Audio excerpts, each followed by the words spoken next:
¿Qué tal? Buenos días, espero que hayan pasado una excelente fiesta de Navidad y también de Año Nuevo. Hoy vamos a hablar de la vida buena, ya que iniciamos precisamente 2018.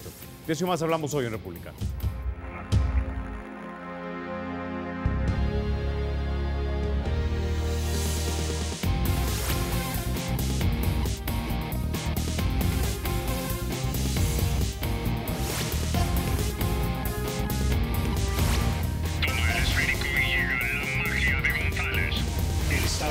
Será siempre libre e independiente y no será jamás el patrimonio de ninguna familia ni persona.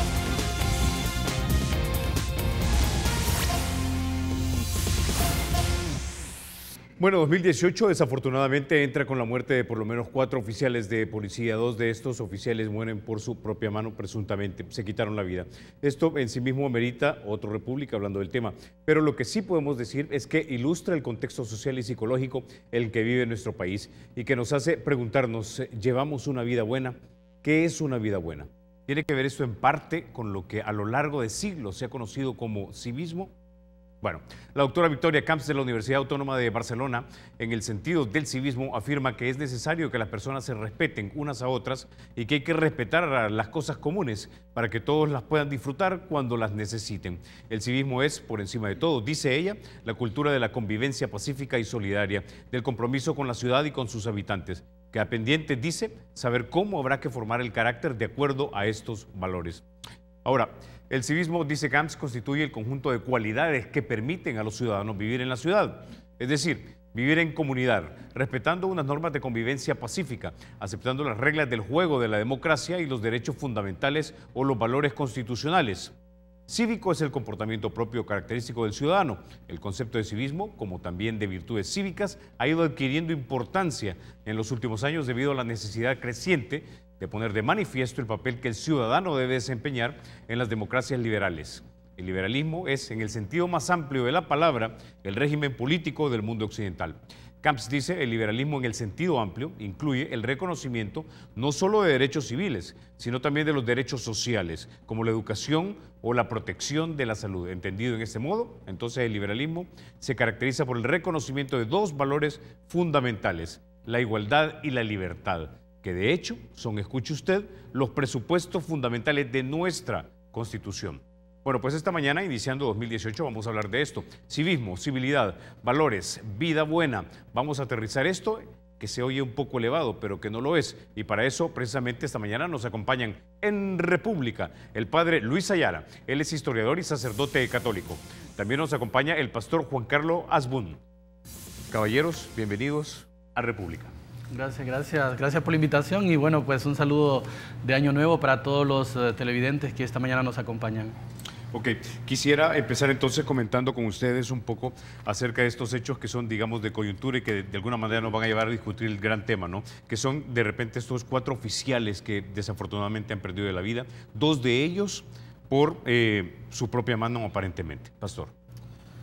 Creo que es el reflejo, el micro reflejo de todo lo que se está viviendo. Porque en algún momento vi uno de estos casos y creo que es un descontento que en algún momento alguien que tiene autoridad, llevarlo a tomar una decisión por situaciones individuales, personales, sentimentales o cualquier tipo de cosa, refleja de alguna manera lo que está pasando en nuestra sociedad. Cómo mantener elevado o al menos en un nivel aceptable el estándar de responsabilidad, de ánimo, de poder separar lo personal, lo emocional, lo social, en un país donde, es cierto, las estadísticas han bajado, señor Toledo, pero podemos también decir de que no estamos ni a la sombra, ni cerca de donde debería estar una sociedad de 5 millones de personas o 6 millones de personas en medio de todo lo vivido. Le doy un ejemplo. ¿Cuántos asesinatos son? 3.700. Más de 4.000 creo el año pasado. Lleguemos, cerramos ahí. Ok, eso quiere decir de que hay alrededor de, viéndolo numéricamente, 4.000 asesinos. ¿Vale? 4.000 asesinos, a uno por uno, asesinando a 4.000 personas. Pudiera decir, qué simple, porque una sociedad de 7 millones de personas, 6 millones de personas, está amarrada porque 4.000 seres humanos decidieron quitarle la vida a otros y de repente es donde decimos, bueno, entonces no está tan complicada la cosa, pero realmente habría que revisar muchísimo por qué las estadísticas en Chicago, por ejemplo, 650 asesinatos en el año 2017. Cualquier día es la ciudad de Chicago, etcétera. Pero el punto es que creo de que, sin ser fatalista, el país sí está con un serio problema.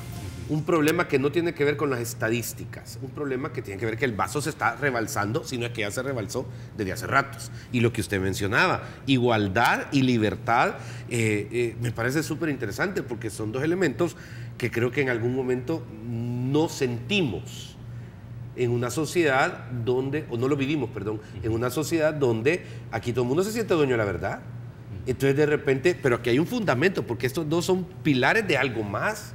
El respeto, el civismo. Usted mencionaba a un pensador interesante, yo le cito a otro, La República, libro póstumo del pensamiento occidental. De alguna manera, Platón también sustentaba de alguna u otra manera de que este es el ideal, la búsqueda de la felicidad, el alcance de la felicidad. Sin embargo, creo que como país no depende de una persona, no depende de la sociedad política, no depende de la sociedad, no quiero usar el término sociedad civil porque es un término fascista que mal lo ocupamos en este país, y creo que depende de demasiados elementos, pero cuando el planteamiento está dado, creo que es importantísimo trabajar en las nuevas generaciones y tratar de aportarle a ellos muchísimas cosas, como valores, como principios, como respeto, para poder caminar. Creo que la PNC en algún momento se siente abandonada.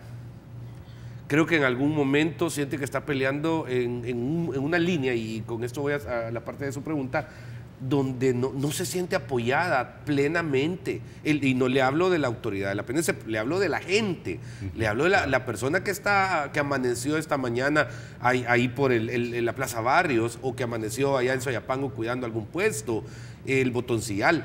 Creo que de alguna manera no tienen las herramientas ni el acompañamiento psicológico. Usted tiene idea de lo que es estar con esa psicosis de que cualquier persona, cualquier segundo, puede dañar no solo a él, sino que a su familia. A su familia no la van a atentar porque usted es periodista, a mi familia no la van a atentar porque yo soy pastor, pero ¿por qué atentar a la familia si ni en los códigos más elementales de guerra, de espionaje o de cualquier otro tema, usted encuentra que la familia se toca? Entonces, imagínense el estrés que eso provoca, la tensión que eso provoca, y creo que hay que tomarle muchísima atención, porque no los podemos dejar solos, están peleando una batalla de toda una sociedad. Padre Ayala. Fíjate que nosotros decimos de que cuando una persona llega al suicidio, no es dueña de sus actos. Es decir, ya no tienes la capacidad de racionar en base si lo hicieras en otro estado, y son múltiples los factores que te pueden llevar al suicidio. En algunas sociedades y en algunos lugares, las fiestas de fin de año constituyen un momento de crisis.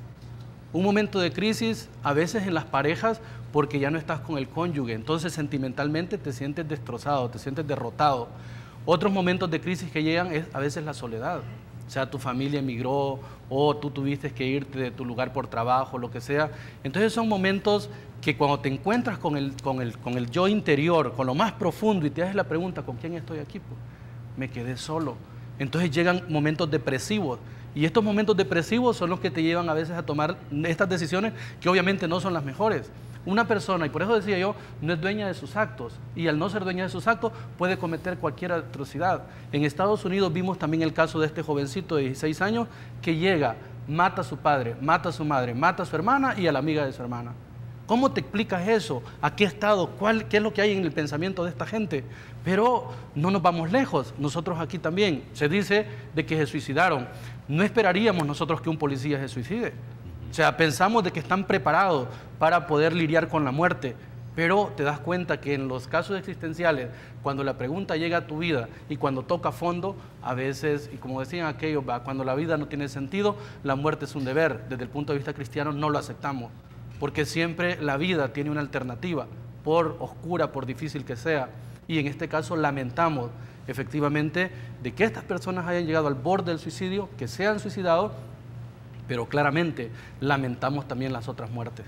Ahora, Pastor, nosotros ya hemos hecho acá en República un programa en el que precisamente hablamos con un experto, digamos, en criminología y trajimos también a una psicóloga y nos decía que los oficiales de la policía están sometidos a una presión que de repente genera angustia y desesperanza y de repente caen en la situación que describe el padre Ayala, que básicamente ya no son dueños de sus actos y en algunos casos, en el peor de los casos se suicidan, en el mejor de los casos el alcohol es un escape para ellos y hemos visto, por ejemplo, como un agente en Lourdes probablemente bebió hasta básicamente morir.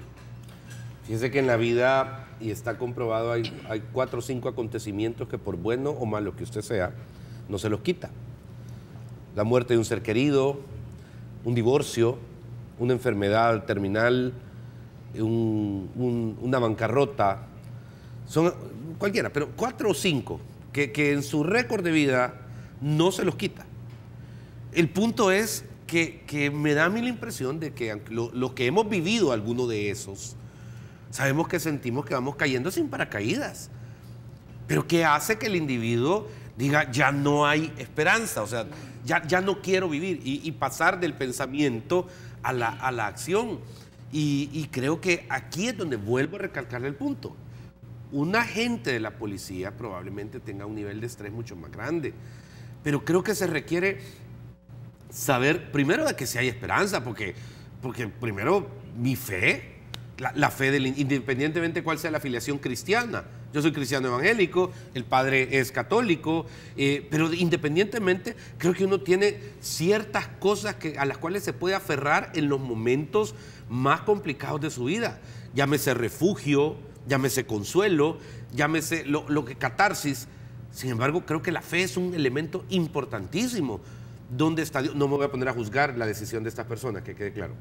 Pero ¿dónde está Dios en un momento? Y como le digo, cuando uno ha visto que el mundo se le derrumba, no sé si usted ha pasado alguna crisis como las que he mencionado, espero que aún no, pero cuando el mundo a uno se le derrumba y uno amanece y se siente que todo aquello por lo que era, vivía o amanecía, ya no está, uno puede llevar a tomar una decisión así, pero ahí es donde viene el refugio. Y 2, creo que el apoyo profesional es sumamente importante.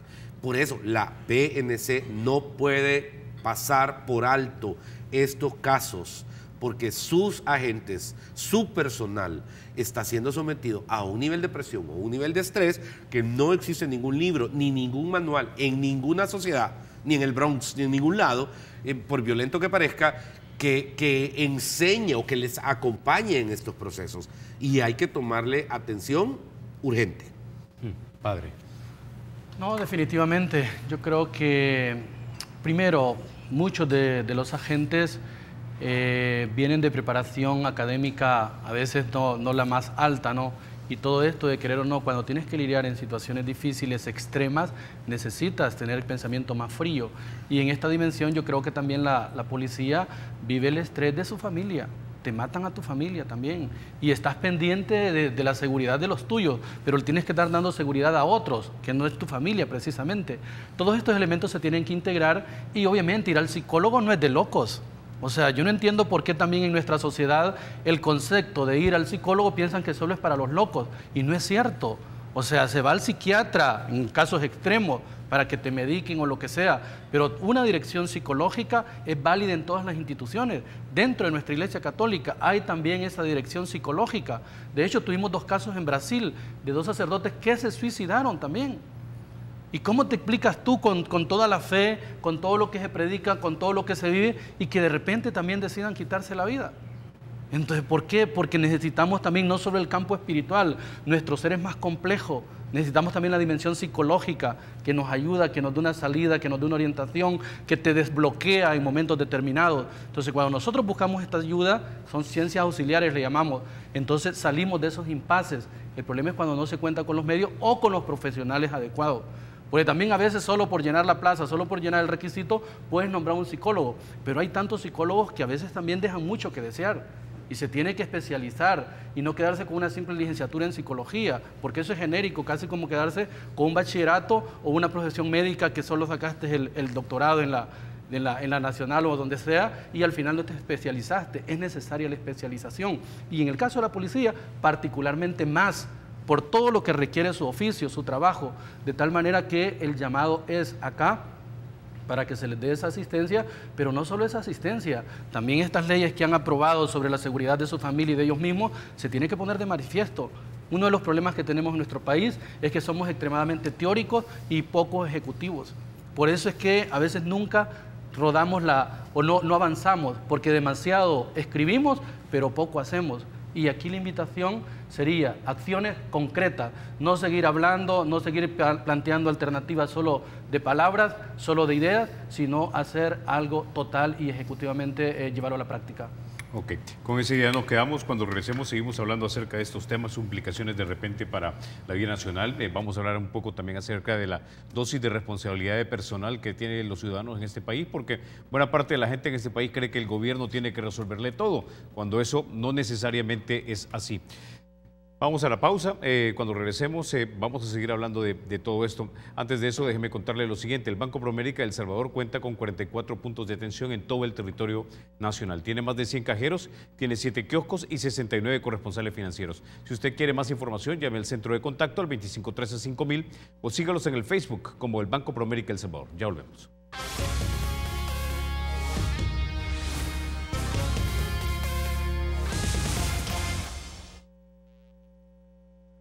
Gracias por continuar con República. Bueno, padre, hablemos de lo siguiente. Nuestro país, digamos que, haciendo una comparación para que la gente tenga un poco, digamos, de perspectiva. Nueva York tiene 8,1 millones de personas aproximadamente, ¿verdad? La ciudad de Nueva York, ¿no? Y se registraron 300 asesinatos. Nosotros tenemos 6 millones de personas y se han muerto más de 4.000 personas. ¿Qué tipo de sociedad usted ha valorado que nosotros tenemos y por qué la tenemos como la tenemos?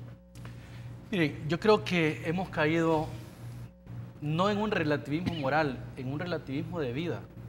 ¿Qué es eso?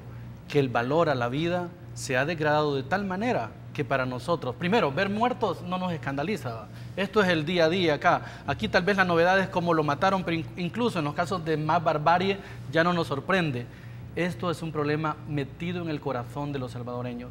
¿Y por qué la gente cae en este relativismo? Es porque se determina la esperanza. Y cuando una persona no tiene esperanza, si no tienes motivos para vivir, no tienes motivos para esperar, no tienes motivos para luchar, entonces te da igual que te maten o matar. Y algunos que les da igual estar en la cárcel como que estar libres. Entonces, por lo tanto, siguen delinquiendo. ¿Y cuántos casos conocemos de jóvenes que los han sacado y a la semana o al mes otra vez han delinquido, los vuelven a agarrar y otra vez a la cárcel? Eso te está mostrando un indicativo que aquí en el país tenemos que infundir a la juventud, tenemos que infundir a las parejas, tenemos que infundir a los ciudadanos que este país ofrece todavía una posibilidad de vida, que este país todavía nos puede llevar a la felicidad, que este país todavía tiene esperanza de que El Salvador sea distinto. Y yo creo que al inicio de este año es importante hacerse la pregunta, ¿con qué actitud tomas el 2018? Esas cadenas del 2017 que te atan, que no te dejan crecer, que no te dejan caminar, es tiempo que te liberes. Y solo si te liberas, tú vas a ver la vida con otra perspectiva. Y si la ves así, yo creo que voy a ser mejor ciudadano, voy a ser mejor empleado, voy a ser mejor padre, mejor hermano, mejor hijo, etc. Y la delincuencia puede ir desapareciendo. Saben, hay tantos jóvenes deseosos de que se les meta esperanza en su corazón, de que se les dé esto para que sigan luchando. Y creo que ahí es donde nosotros tenemos que trabajar. Pastor, mire, creo que el peor terrorismo es el hambre. Veamos en la perspectiva general la frustración que hay en una sociedad que se siente en algún sentido derrotada. Nosotros trabajamos con mucho joven y nos parece impresionante encontrar jóvenes de 18 o 20 años que sienten que no tienen futuro ni tienen opción. Entonces, cuando usted me dice, le dice al padre, Nueva York, ¿con cuántos dijo? 8,1 millones de personas, solo la ciudad. Solo la ciudad, ok. Pero de repente, es difícil comparar. Creo que aquí no hay opciones muchas. Y es donde uno dice, bueno, ¿qué le vamos a dar a esta gente? Entonces, de repente, un no, otro no, otro no, otro no. De repente entra que el joven entre en una desesperación donde caemos en grados como el de criminalidad, como en el de pandillas. No podemos negar, hay un sector de la sociedad que está enfermo. Hay un sector, el que entra, delinque, sale, delinque, vuelve, delinque. No, está enfermo. Mi punto es que creo que no estamos siendo reactivos, pero no tenemos las instituciones, creo yo, claro, a ese grupo de hombres y mujeres que existen en toda sociedad que están enfermos. Y hay que, en primer lugar, aislarlos. No hay manera. Y eso puede llamarse prisión, puede llamarse centros de confinamiento, lo que usted quiera, para ahí poderles dar el apoyo necesario para saber cuáles de estos no van a volver a cometer los mismos errores al volver a salir. Pero no podemos pretender que todo está bien, no. Ese es el problema. Cuando generamos un optimismo, creo yo, superficial, realmente aquí la piel se puede ver bien, pero adentro está enferma. Y al identificar este grupo de la sociedad enfermo, creo que tenemos que tener mucho cuidado también. Siento de que hay gente que de plano, le voy a dar un ejemplo, está viendo el caso de un muchacho en San Miguel, 16 asesinatos, un joven, 16 crímenes. Creo que solo, perdón hermano, pero creo que solo a través de la fe y a través de una restauración, pero genuina, de mucho tiempo, una persona puede confrontarse con sus propios fantasmas, con sus propios demonios y decir, yo maté 16 personas y no está bien, algo no está bien en mí, necesito ayuda. Y es donde creo que como país tenemos que entender que hay un grupo, trabajar con él, pero también darle espacios, abrir caminos, propósito y proyecto a una generación que va empujando y que su única perspectiva es el call center, porque son las únicas opciones que tiene para salir adelante. ¿Es malo los call centers? No, Dios bendiga a las empresas que son call center, pero también creo que debería haber más opciones en una sociedad que se la lleva de global y que interpreta el mundo de una manera muy diferente. Pero sí es crítico. Si alguien no encuentra oportunidad en Nueva York, se mueve a Chicago. Si alguien no encuentra oportunidad de algo en Nueva York o tiene una crisis, se mueve a California. Hay 10.000 opciones. Aquí no las hay. Cada vez creo que nos podemos convertir en una Somalia en menos de lo que estamos esperando pensando, perdón. Y a mí me da la impresión de que urge realmente tomar medidas de control hacia la parte de la sociedad que está enferma, pero también urge trabajar hacia un grupo o sector que necesita oportunidades. ¿Para qué? Para que no se deprima. ¿Para qué? Para que no se sienta derrotado. ¿Para qué? Para que no vea entonces el crimen como una opción o el negativismo como un estilo de vida. Ahora, pastor, ¿usted cree que las autoridades en este momento tienen, digamos, el diagnóstico correcto de lo que está sucediendo? Porque dependiendo del diagnóstico también son los planes que van a implementar para tratar de, como usted menciona, controlar a esa parte de la población que ya desafortunadamente está delinquiendo y algunos quizás más allá de la redención. Ajá. Exactamente. Esperaría que sí, pero aquí hay que tener mucho cuidado porque uno con una mano debe trabajar y con la otra debe planificar, estimado. O sea, la situación es bien complicada. Esto es como un incendio. O sea, usted no va a esperar o sea, quiero analizar a dónde comenzó el incendio. Usted le echa agua. Usted lo que le urge es apagar el incendio. Pero por otro lado tiene medidas que evitan que el incendio siga caminando o corriendo hacia otros sectores de donde está. He oído desde que tengo memoria, estimado, hablar de mano dura, mano súper dura, mano blanda, seamos soft, seamos buenos, seamos malos, pero como dijo sabiamente el Padre, creo que todo se ha quedado en manuales. Y a mí sí me encantaría que de alguna u otra manera esto... Le voy a dar un simple ejemplo. La mayoría de crímenes se dice que nacen de los penales. ¿Es correcto? Va. Asumamos que es cierto. Ok. Sigue habiendo comunicación con los penales. Para darle un ejemplo. Ajá. Por eso el diagnóstico es importante. Hay que preguntar, ¿dónde se hacen los diagnósticos? ¿Quién hace los diagnósticos? A veces los diagnósticos se hacen en base a estadísticas de criminalidad, en base a noticias, en base a diferentes factores, pero ¿haces el diagnóstico desde dentro? Si el diagnóstico no lo haces desde dentro, de esa realidad social, de donde está ese problema, donde está ese foco que infesta el resto, entonces los diagnósticos va a venir uno, va a venir otro, y nunca vas a darle una cura exacta para ese mal. Entonces el problema es que los diagnósticos en nuestro país y todos estos planes están ejecutados desde el escritorio. es en el escritorio donde se elaboran, pero al final cuando los tratas de ejecutar no funcionan. Y le quiero agregar algo. También, padre, a mí me parece de que, por supuesto que me quito el sombrero ante la labor de la PNC y de cada gente. Las autoridades gubernamentales están haciendo un trabajo, creo que están haciendo lo que pueden. Tampoco vamos a apedrearlos. Sin embargo, creo que es responsabilidad hacer mucho más y creo que no se debe politizar este problema. Porque ya lo vimos, o sea, quienes hoy están en el poder lo politizaron cuando otro estaba en el poder y los que ya no están lo pretenden hacer de vez en cuando. Este problema no es político, este problema es social. Llegue quien llegue, si no se toman las medidas correctas, permanezca quien permanezca, si no se hacen planes a largo plazo, entendiendo que el niño que hoy tiene 5 años, dentro de 4 años va a tener 9. Mire, se lo he dicho en algunos medios y lo he repetido, hay un gap ahorita impresionante, ha disminuido el reclutamiento en las pandillas. ¿Y sabe por qué ha disminuido? Porque los mismos papás están conscientes de que esa vida no es vida. Pero ese niño que tiene 4, 5, 7 años, que la mamá dice, ni loca quiero que se meta en lo que se metió mi marido, me metió, se metió mi papá, necesita ciertos espacios, ciertos apoyos. ¿Para qué? Para que el niño disfrute la escuela, para que el niño tenga las herramientas necesarias para caminar. Y esta brecha que se ha abierto, debe hacerse algo. Entonces, como decía acá, creo que se debe aterrizar en los lugares, identificarlos. Mira, hay 54, de acuerdo al plan, creo que hay 54 lugares de índice de delinquir en este país, pero en 17 de ellos, 17 está concentrado como el 65-70% de todos los crímenes. O sea, el mapeo existe.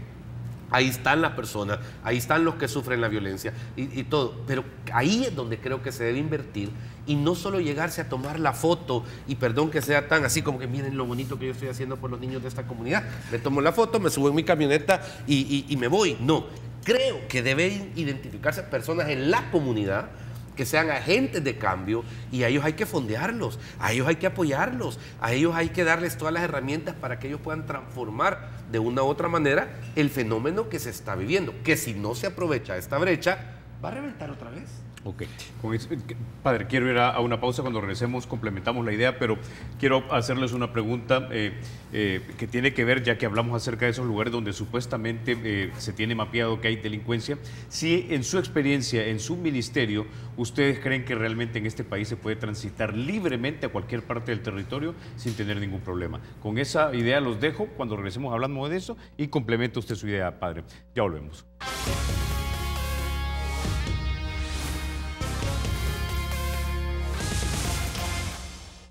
Gracias por continuar con República. Bueno, padre Ale, usted tenía que complementar una idea. Sí, definitivamente estábamos hablando de todos estos lugares y yo lo que he podido ver, yo estoy en una zona, quiero que sepan, que ha sido tipificada en Usulután como una zona de alta delincuencia, de alto riesgo, etcétera. Pero la experiencia estando ya ahí, incluso en contacto a veces con algunos de estos jóvenes, nos damos cuenta de que no podemos nosotros solo decir este es malo, este es bueno, no. En muchos casos la delincuencia surge por la falta de oportunidades y una de las cosas que el gobierno tendría que hacer es invertir en estos lugares, como han habido otras experiencias de algunas instituciones privadas que han invertido en algunos lugares y inmediatamente ha disminuido la delincuencia. Entonces yo acá, por ejemplo, en este sector donde estoy en Usulután, decía y planteaba de crear talleres vocacionales. ¿Por qué? Porque tantos jóvenes no tienes dinero para ir a la universidad, no tienes empleo, ¿y qué te queda de hacer, po? Te aburres estar en casa todo el día. O sea, esos son los ni, pero en mayúscula. Entonces, estos jóvenes se van a delinquir. Pero si nosotros les ofrecemos algo, puede haber una esperanza para ellos. Y entonces, aquí es donde tiene que entrar, la Iglesia habla de la subsidiariedad del Estado, que es para todas las... No es el subsidio del gas, ni de la energía, ni del transporte. La subsidiariedad del Estado es el estímulo para que la sociedad salga. En el caso de los negocios, por ejemplo, en Italia, al sur, toda la zona de Bari, las zonas eran zonas pobres. ¿Qué hizo el gobierno italiano? Les ofreció a unas empresas que construyen transmisores, etcétera, por 10 años no pagar impuestos. vayan, se establecen, hacen su capital, se robustecen y cuando ya tengan un activo grande y además una solvencia, entonces me comienzan a pagar impuestos. Aquí no has puesto la empresa o el negocio cuando ya te llegan los primeros cobros. No, a esto se le llama subsidiariedad, pero ese concepto se puede también trasladar a estos lugares. Ya el pastor mencionaba 54 quizás lugares de criminalidad 17. alta, 17 más concentrados. Entonces, ¿qué hacemos nosotros para que estos jóvenes tengan alternativa? Las maquilas es una buena opción, mano de obra barata, pero nuestro pueblo se conforma con poco. Somos de los países con un salario mínimo de los más bajos a nivel centroamericano, pero yo les aseguro que esta gente con esa opción definitivamente que podría tomar otro camino. Y veo también el otro caso en Usulután, y estoy hablando porque ahí conozco el Instituto Tecnológico. Miren, me da pena, literalmente, y que se moleste quien quiera, pero llegar 20, 30 estudiantes para una inversión que tiene 4 vigilantes, que tiene no sé cuántos maestros para 5 por aula o por curso, esto es un desperdicio. ¿Pero qué se hace? O sea, tenemos definitivamente que ver eso. Y el gobierno no puede seguir ignorando estas situaciones, porque está la directora departamental, pero ¿por qué no vemos esto? Pues en otros lugares ha funcionado, en Zacatecoluca, en Hilo Vasco, yo he ido, pero en Usulután, ¿por qué no funciona? Y está justamente ahí, en ese lugar que solamente se señala, que solamente se critica, que solamente se combate, pero ¿qué les da de alternativa? O sea, mi punto es, ¿qué ofrece como alternativo? ¿Qué se ofrece a esta gente? De lo contrario, vamos a estar siempre hablando y hablando, reprimiendo y reprimiendo el crimen, pero jamás dando una vía para que esto de raíz se solvente. Y aquí mi propuesta es a que dirijamos la mirada a estos jóvenes en esos lugares concretos y llevemos una propuesta para ellos. Si al final no funciona, no vamos a poder decir, no hicimos nada. Ahora, en ese punto quisiera, padre, que usted nos contara el ejemplo que me dijo hace unos minutos acerca de esta zona en el oriente del país, donde de repente se instaló una maquila y se redujo la delincuencia. En el Tamarindo, cuando yo estaba director de TVK, hicimos un reportaje. Y este reportaje fue en el Tamarindo porque los imán establecieron ahí una maquila para 150 más o menos. Y después dije que lo agregaron otros 100 y llegaron al final como a 260. Nos enseñaron todo, o sea, lo que montaron con jóvenes ahí, delincuentes, y ellos también contrataron 2 evangelizadores que andaban visitando y eran los que les daban como los temas, ¿no?, acerca de la reflexión cristiana y con un texto bíblico. Pero es impresionante cómo el Tamarindo, y podemos ir, yo fui al Tamarindo hace un mes quizás, y es impresionante cómo el ambiente es otro, y cómo estos jóvenes también, yo pude entrevistarlos, jóvenes que andaban delinquiendo y dije, no, es que no queríamos nosotros matar, no queríamos nosotros delinquir, aquí lo hacíamos porque, bueno, ¿qué había?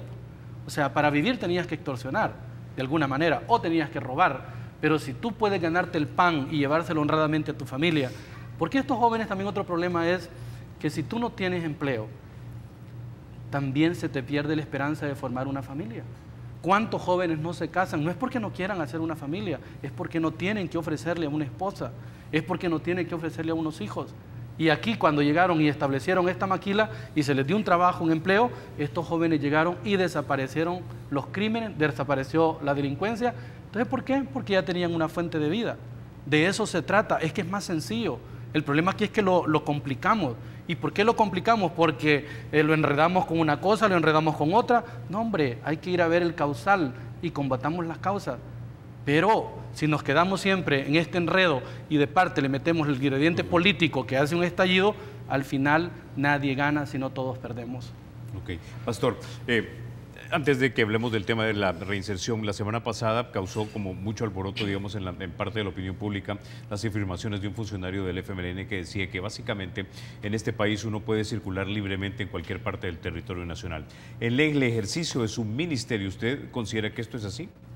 Depende de usted, porque si yo le pregunto a un joven que vive en un sector en Soyapango si se puede mover a otro sector, la respuesta a esa autoridad política que no conozco sería no. Realmente es una utopía pensar que se puede circular libremente. Es un crimen para muchos jóvenes andar el DUI. En cualquier lugar donde lo paran, le preguntan dónde vive y le piden el DUI y se encuentran que vive en un territorio no aceptable, es bien complicado. Entonces, creo que no. Mi respuesta a esta autoridad es no. Claro, si usted llega en una camioneta o si usted tiene determinado rol clerical o mediático, estoy seguro que tiene más posibilidad de llegar y salir sin ningún problema. Pero el salvadoreño normal, en su día a día, no. En ciertos lugares es prohibidísimo que se acerque. Las iglesias, por ejemplo, hay cultura de reuniones celulares en casas durante la semana. Y esa ha disminuido dramáticamente. ¿Por qué? Porque el líder que predicaba en esa célula era de otra colonia. Y después de cierta hora ya no puede llegar. Y todo ese tipo de elementos obviamente le impiden el desarrollo de comercio, de fe, de vida social, etc. Mire, un caso bien triste que tuvimos que enfrentar en el aniversario de un noviazgo. El muchacho quiso sorprender a la novia y le llevaba flores y un montón de cosas en la madrugada, pero ella vivía en una colonia donde él no vivía. Estoy hablando en Ilopango específicamente. Y cuenta la mamá con qué detalle él emocionado se fue temprano para llevarle y sorprenderla ese día. No alcanzó a llegar. A media cuadra de la casa, el muchacho enamorado muere. ¿Por qué? Porque se dan cuenta que vivía en una colonia contraria. Qué triste que estos casos nos revelen que realmente este es un país que está secuestrado en algunos sectores. Aquí los muros tal vez no son físicos, pero existen. Y sí creo que es responsabilidad de la autoridad garantizar la libre circulación y el derecho a ir a donde yo quiera. En eso sí ha entrado en una crisis en los últimos 2-3 años, creo yo. Es más acentuado. Y si usted lo observa, la territorialidad viene avanzando. Viene avanzando. Antes estaba segmentada en ciertos municipios. Ahí viene. Y creo de que quienes tienen la responsabilidad deben de volver a ver a las iglesias. Fíjese que hay algo bien importante. No logro entender por qué, pero en todo lugar de alto riesgo, el pastor y el panadero, no entiendo tienen cierto respeto de movilización interna. Entonces, a mí me da la impresión de que, y obviamente hay parroquias, pero a mí me da la impresión de que los agentes de cambio en estas sociedades son las mismas comunidades. Nosotros, los que estamos afuera, tal vez ustedes como medios, nosotros como pastores, podemos aportarle, pero los verdaderos transformadores de esa comunidad viven en ella y se encuentran aislados, se sienten frustrados a la hora de no tener que ofrecer. Y es donde personas como las que instalaron esa maquila y otras que tienen más recursos y más beneficios, creo que tienen que tomar más riesgo. Y claro, me podría decir usted, pero pastor, es que usted está hablando de riesgo, pero usted no sabe, ¿cómo no? Tomar riesgo en invertir. Porque lo que nos han dicho siempre es que para que haya inversión tiene que haber seguridad, ¿correcto? Y para que haya seguridad no tienen que haber estos índices que tenemos ni ese nivel. Entonces, ¿qué es primero, el huevo o la gallina? Pero como le dije hace un ratito, creo que hay muchas cosas que hacer simultáneamente. No podemos ser solo tecnócratas de cómo manejar los planes, también hay que tener cierto nivel de acción. Y yo felicito a quienes tomaron esa maquila en el Tamarindo. Conozco el Tamarindo y sé que el riesgo que se corrieron es grande. Cualquiera diría, esto se va a pérdida. Pero de alguna u otra manera, hay veces es necesario pretender perder para ganar. Necesitamos mover ciertos polos de desarrollo, polos educativos, polos de cultura a lugares que descentralicen las 2, 3, 4 ciudades tradicionales donde se da. ¿Para qué? Para llevar algo que genere esperanza, ilusión, sueños materializados en una generación que estamos por ver, hermano, la hecatombe. Si no se hace algo, porque yo no puedo entender una juventud desilusionada de vivir antes de los 30 años. Y en eso hay que trabajar, pero muchísimo, alrededor del Ministerio de Educación, pero a través de todos los agentes que en algún momento establecen vínculo con el individuo. Y los agentes de cambio, Carlos, están en las comunidades. Creo que nos hace falta el olfato para entenderlo. Porque como en este país todo lo politizamos lastimosamente, usted o es de uno o es del otro, y de repente, no, esta es una generación que ya no es así. Ahora, ¿qué hacer? Dígame una comunidad, la que se le venga a la mente, padre. San Gerardo. Va, ok. Hay que identificar quién es el agente de cambio o los agentes de cambio en San Gerardo. Y yo estoy seguro de que no se trataría más de un día de identificarlos y poderles apoyar, poderles aportar, poder trabajar a través de ellos, oírlos a ellos. ¿Cuál es el problema de San Gerardo? ¿Quiénes son las cosas críticas en San Gerardo? Y estoy seguro que tendríamos muchísimas lecturas importantes.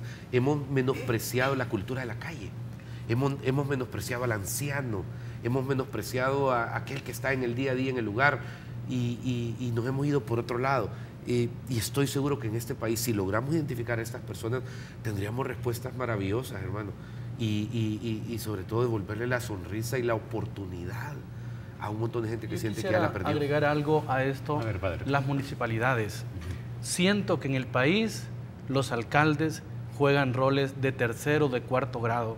Es decir, en el tema del desarrollo y de la seguridad, bueno, pero New York es el alcalde el responsable de la seguridad. Sí. Entonces, aquí en El Salvador, ¿por qué no se le da más rol a nivel legal a los alcaldes para que jueguen un papel importante en esto? Miren, los alcaldes a veces en estos lugares no hacen nada, no estimulan.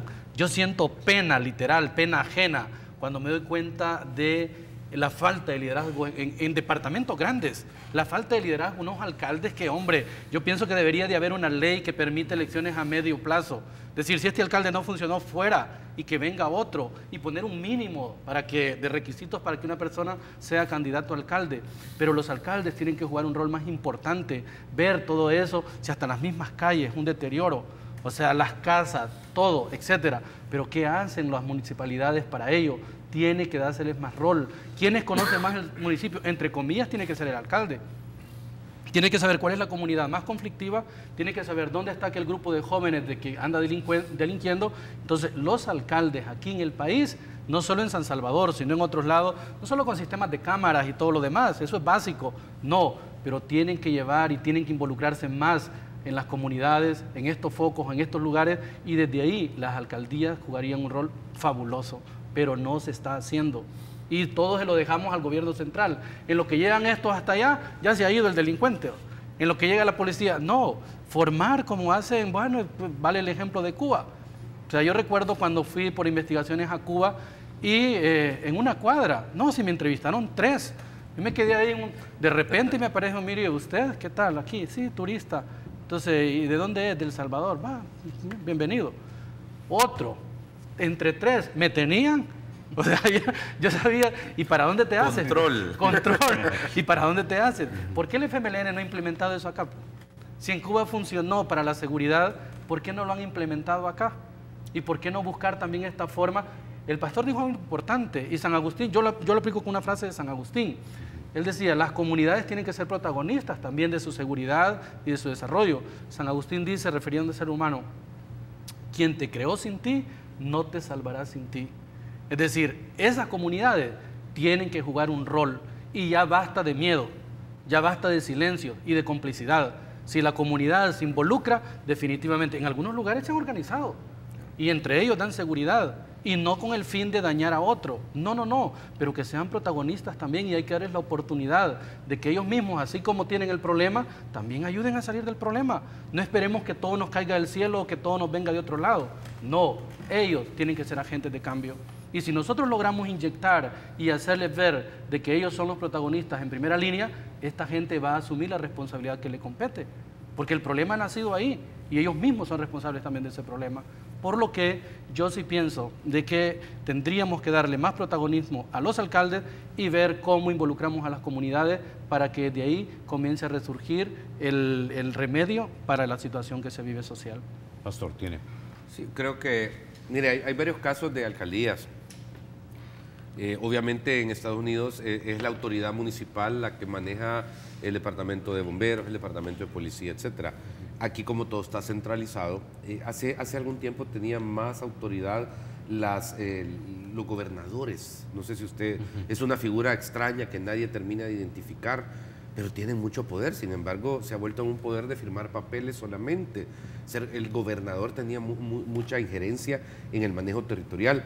Creo que la conclusión de este punto es hay que entender que hay que revisar si es necesario descentralizar para poder ser más eficientes en los lugares donde existe más riesgo o más crisis. Fíjense que hay un caso que a mí me llama la atención, la alcaldía de Comasagua. Su servidor visita mucho comunidades, etcétera. Hemos trabajado con alcaldes, bueno, el alcalde de San Salvador mismo, súper colaborador en muchos aspectos alrededor de la ejecución de proyectos y trabajos. El alcalde de Comasagua, es impresionante el nivel de vínculo que tiene. Carlos se llama él, creo. Pero con la comunidad. Y hay un día, por ejemplo, donde él recibe al que llega. O sea, no hay agenda previa, él recibe. Y a mí me impresiona eso. Por supuesto. Pero ahí le llega a decir, estimado, Ricardo, perdón, se llama, Ricardo, desde que un problema de una gallina, un problema de un techo, el problema de un vecino que está dando problemas. La caja del muerto. Todo, pero es importante porque no ha perdido el vínculo. Es ese olor que tiene que tener el periodista, el pastor, el sacerdote, aquella persona que por algún motivo de la vida Dios ha puesto en responsabilidad. Entonces yo veía a este alcalde Ricardo Reyes y yo decía, Dios mío, qué interesante, porque he ido a otras alcaldías donde encuentro una distancia, son principados. Es imposible accesar, y es como es imposible accesar un pastor. Yo necesito hablar con el pastor, sí, en 8 meses le puedo dar la cita. Por favor, necesito hablar con don Carlos Toledo de República. Es un hombre muy ocupado, en 10 meses. Por favor, si nosotros somos personas que tenemos que tener un oído en la gente y la boca en la gente. ¿Para qué? Para resolver problemas o soluciones. Y aquí es donde pienso de que las alcaldías también pueden cometer el error de volverse solo herramientas políticas. Porque entonces la función del alcalde, ¿cuál es? La territorialidad. Fíjense que oí un comentario que me gustó, pero no me gustó. Decía alguien, es que la importancia de las elecciones 2018 es la territorialidad, porque los alcaldes que estén son los que van a manejar la territorialidad de la elección del 2019. Y en mi mente dije, ok, pero eso sería lo menos importante, por el amor de Dios. Yo no quiero ser alcalde de un lugar para manejar la territorialidad de la estrategia política de campaña 2019 en mi municipio. Eso es irresponsable. Cuando tenemos gente que escoge a su alcalde y espera que él responda a sus necesidades, sea ateo, católico, evangélico, de derecha, de izquierda o cualquier posición. Y ahí es donde tenemos que cuidar de despolitizar las responsabilidades delegadas a través del voto. Me encanta el nombre de este programa, República. Nace de Platón, nace de su libro, el que le mencioné hace un ratito, y ahí establece que el centro de la sociedad que se constituye un día en república es el individuo, sus derechos, sus deberes, sus libertades, su ecuanimidad, etc. Y pienso de que estos alcaldes que se van a elegir tienen que tener esa responsabilidad. ¿Por qué? Porque no están ahí para defender a un partido en el siguiente año, están ahí para hacer más fácil y llevadera y segura la vida de los que viven en ese municipio. Ok, con ese ya nos quedamos, vamos a la pausa. Cuando regresemos hablamos acerca de estas posiciones conservadoras que consideran que el incremento notable de las penas, digamos, de cárcel, es algo de lo que va a ayudar a solucionar los problemas en este país. Ya volvemos.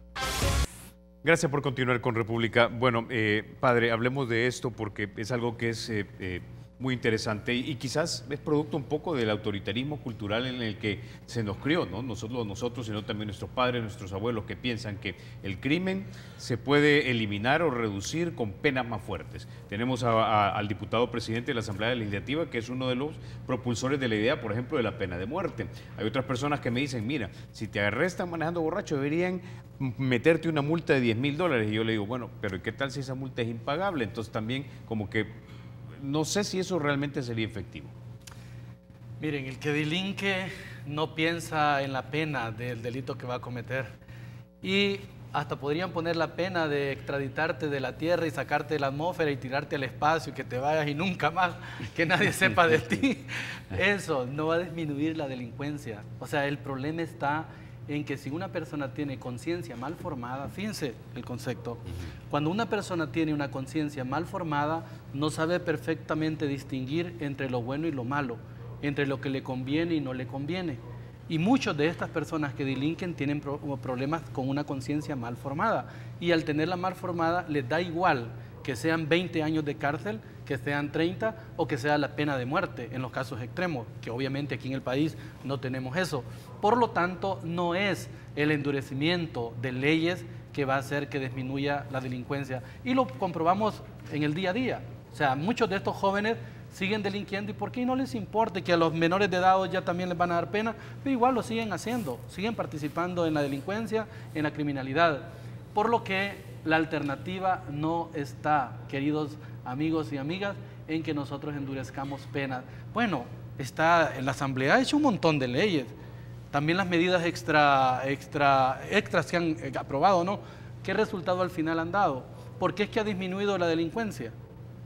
Si lo comparamos el año pasado con hoy, pero te lo pongo fácil. Yo recuerdo un compañero que tuve de Ecuador en Roma y me decía, aquí se me cae bastante el pelo. Se le caía el pelo, pero hoy ya se me cae menos. Pues claro, se te cae menos porque tienes menos pelo. Sí. Aquí es igual, aquí es, porque si estás matando todo, entonces cada año de querer o no va disminuyendo el número. ¿Por qué? Porque cada año vas matando y estos ya no siguen participando de ese crimen. Pero no es porque yo esté dando una respuesta a la causalidad de la delincuencia o de la criminalidad. No, simplemente porque poco a poco, y te pueden decir en 5 años esto va a disminuir el 50%. Yo creo. ¿Y por qué? Porque vamos a tener más jóvenes muertos. Pero eso es realmente lo que queremos. ¿Eso es realmente lo que buscamos? ¿Es para ahí que pretendemos? Claro que no. Por lo tanto, no es con el endurecimiento de penas o de leyes que nosotros vamos a disminuir la delincuencia, la criminalidad o la violencia en El Salvador. Eso es una perspectiva falsa. Sí, podría ser que en algunos casos ayude, pero no es. Yo estaba de acuerdo en aquello de los violadores de niños. No, sí, porque los que hacen violaciones de niños o de niñas, esta persona sí, no tiene tanto el delito como el crimen de matar, sino que es otro el problema. Ahí sí se puede definitivamente hacer de que estas personas reaccionen. Y me encantó cuando aprobaron la ley que estos no prescriben. Es decir, una persona que cometa una violación a una menor de edad, varón o hembra, este crimen dura mientras él viva y se le puede aplicar la ley en cualquier momento. Ahí sí la piensan. Y te digo en casos concretos que he conocido de hombres que andaban pretendiendo cipotas y me decía uno así en broma, yo si una cipota se quiere subir, le pido el DUI primero. O sea, si quiere subir al carro o a la moto, le pido el DUI. Y es una conciencia. Es decir, no te vas a arriesgar a que te siga este delito el resto de tus días por haber cometido esta acción.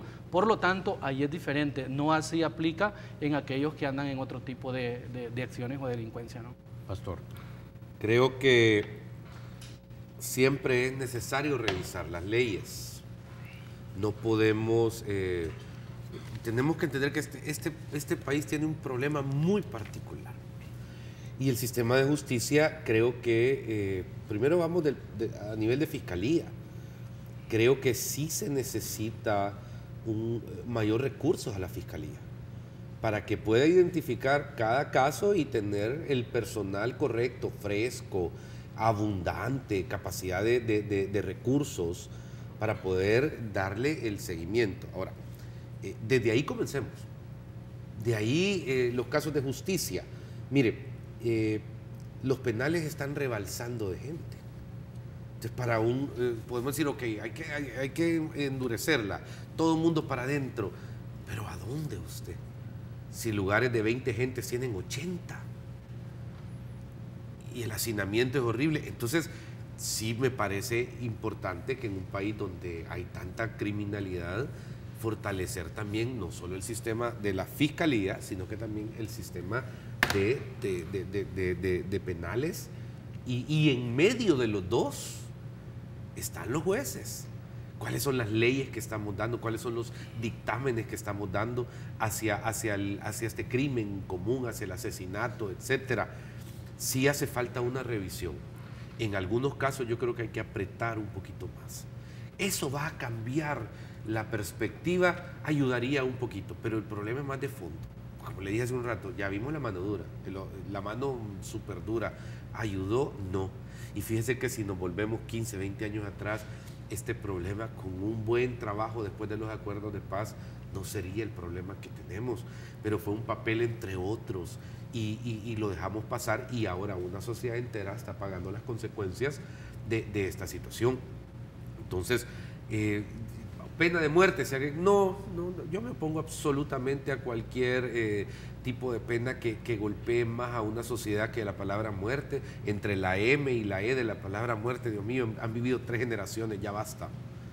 Creo que tenemos derecho a otras oportunidades y a trabajar a largo plazo y unirnos todos los actores a poderle aportar a una sociedad cosas que le sirvan para vivir mejor.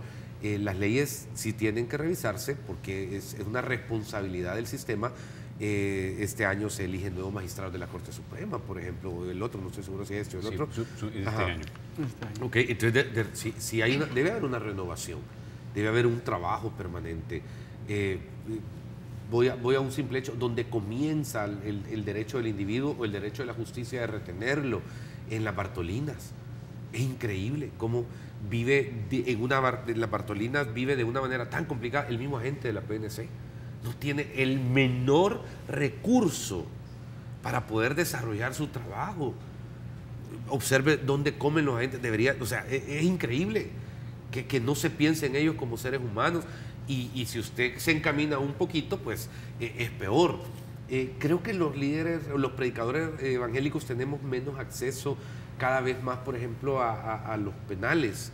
Desde la bendita, lo digo cínicamente bendita, que quede claro, tregua, se nos restringió absolutamente después de todas las cosas que se dieron, y es muy difícil accesar. Se necesita ser amigo probablemente de alguien o tener un vínculo, un permiso, y yo lo entiendo, pero sí creo que hay una crisis bien importante que la sociedad debe trabajar, que el gobierno debe trabajar. Ahí sí, absoluta responsabilidad de él para poder trabajar en esta área, además de todas las que hemos dicho anteriormente.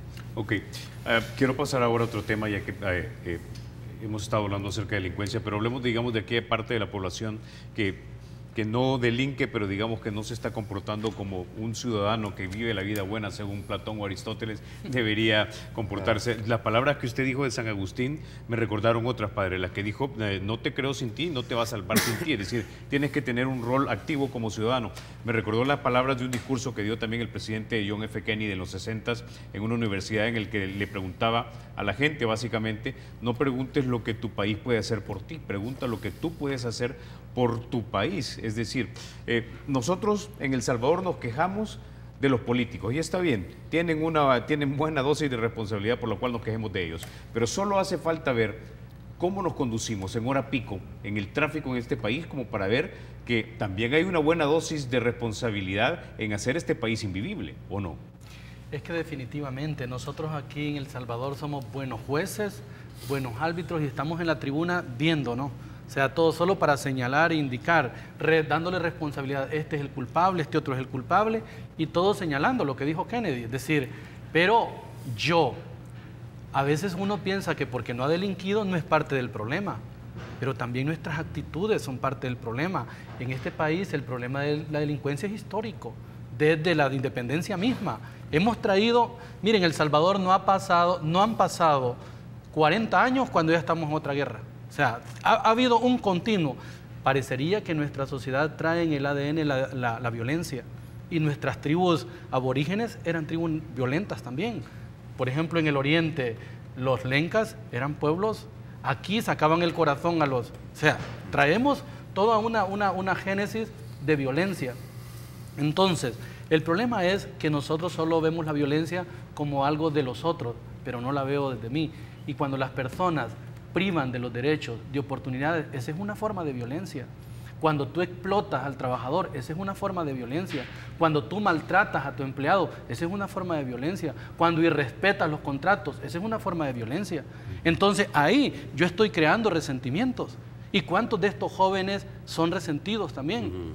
Porque se les ha tratado mal, porque no se les ha tratado con dignidad. Y ahí yo estoy involucrado. Lo mismo nosotros los sacerdotes, si tratamos mal a los jóvenes, hombre, esa gente lleva resentimiento y se va a alejar de la iglesia. Y como consecuencia, esta persona ya no va a tener un temor de Dios. Entonces se aleja y comienza una práctica que es distinta a la fe, etc. Y así nosotros podemos ver en la misma familia cuánta falta de respeto en la familia. Yo le decía a la gente, miren, en la fiesta de la Sagrada Familia que la celebramos el 31, qué importante es el respeto en la familia.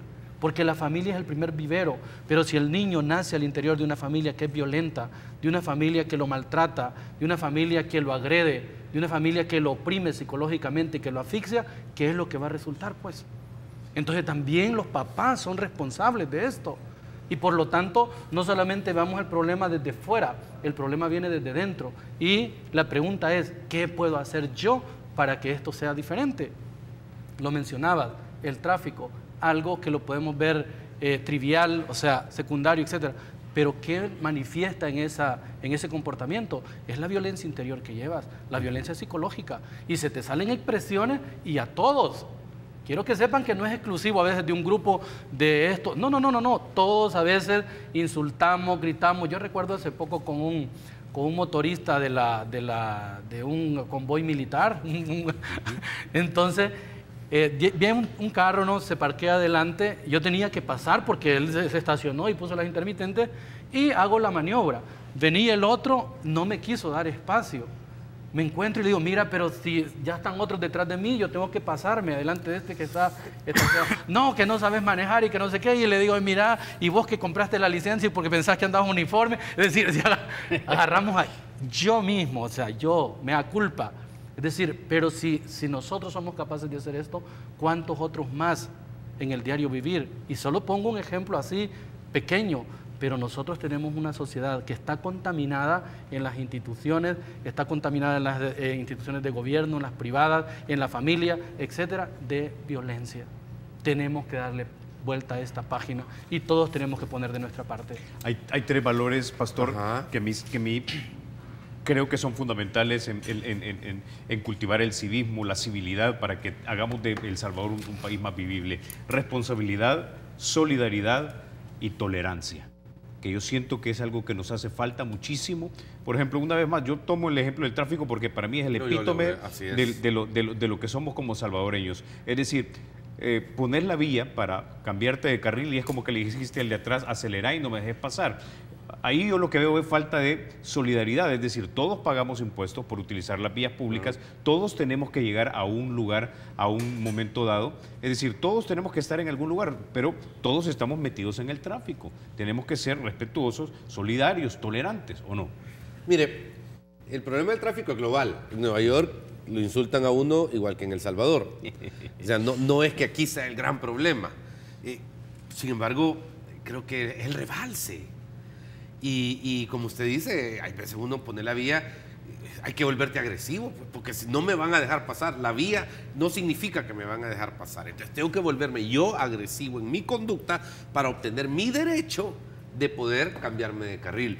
Ahora, fíjense que la intolerancia, voy a darle vuelta a sus tres valores. La responsabilidad, dijo, la solidaridad y la tolerancia. Ok, la irresponsabilidad, la intolerancia y creo yo que el egoísmo son cosas con las que uno tiene que lidiar con el yo interior. O sea, si una solidaridad, soy irresponsable, y ahí es donde creo que la predicación de la palabra es importante. Porque no puedo dejar de hablar en esta entrevista de que yo sí creo que el individuo puede cambiar a través de la fe. Cuando uno la palabra de Dios la traduce a través de la enseñanza, de los grupos de discipulado, de la predicación del mensaje, creo que en el individuo tiene que calar. ¿Para qué? Para que ese discurso bonito de Jesús y maravilloso, sed imitadores de mí, dijo Pablo, como yo lo soy de Cristo, de repente me haga una persona más respetuosa, más tolerante, más solidaria. Y es donde el individuo tiene que trabajar en su fe, tiene que tener una conciencia de fe, independientemente cuál sea. pero no es por gusto, o sea, no es un invento del ser humano la búsqueda de Dios. Existe en el alma, cuerpo y espíritu del individuo una necesidad de nutrir los tres. Y cuando en un país donde aquí es una Troya completa, estimado, no le damos la importancia a las cosas espirituales, las cosas también se vuelven complicadas. Le quiero mencionar algo con respeto. Fíjense que yo creo que en este país no existe, Carlos, el ateísmo. Creo que existe la antirreligiosidad, porque el ateo puro ni siquiera se toma el tiempo de criticar o señalar o observar un dilema de fe. Sin embargo, no puedo negarle que existe una profunda antirreligiosidad y esta es mal creada muchas veces, es irreverente, y eso genera que ser irresponsables con un pensamiento cultural que tenemos, no tener la solidaridad. Es necesaria la búsqueda de Dios. Y es necesario que el individuo también tenga esa relación. ¿Para qué? Para poder encaminarse en ser más consecuente con el tiempo. Necesitamos ser agentes todos de paz. Dijimos en la comunidad de agentes de paz. Ok, sí, aquí hay 3 en esta mesa. Necesitamos ser agentes. Ay, mira, hay un proyecto que a mí me encanta, Somos Paz. No sé si lo ha visto, pero es un movimiento de buscar en el mes de enero, por ejemplo, ser pacificadores. Creo que tenemos que trabajar en el individuo, en nosotros. Listo. Se nos acabó el tiempo, padre. Pastor, no me resta más que agradecerles que hayan estado ustedes esta mañana aquí en República. Los vamos a volver a invitar porque esos son temas que particularmente en este show nos interesan muchísimo. Gracias, padre. Gracias, pastor, por haber estado esta mañana aquí en República. Que Dios les bendiga a los dos.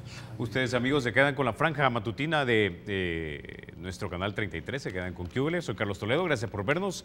Recuerden, la República es de todos. Hay que cuidarla.